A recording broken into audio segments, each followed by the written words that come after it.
Case மலை ஏற start பண்ணியாச்சுங்க. இதோட இன்னும் 48 கிலோமீட்டர் இருக்குது போல்.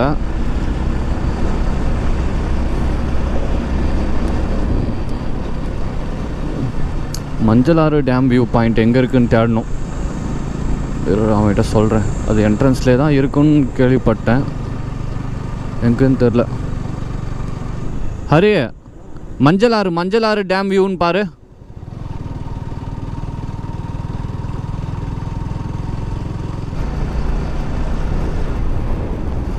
வாவ், செம்மையாக இருக்குங்க இது. அப்படியே பார்த்தீங்கன்னா வேறு மாதிரி இருக்கும். இதெல்லாம் வீடியோ எடுத்துன்னு வாடா, இதெல்லாம் வீடியோ எடுத்துட்டு வா. வேறு மாதிரி இருக்குங்க. ஆக்சுவலாக இதான் எனக்கு ஃபஸ்ட் டைமு ஹில் ஸ்டேஷன் ஏறுறது. ஒரு 12 வருஷத்துக்கு முன்னாடி கூக்கால் கிராமத்துக்கு பைக்கில் போயிருக்கேன். பைக்கில்னா எங்கே இருந்துன்னா அது ஆனால் ஒரு 4 கிலோமீட்டர்ஸ்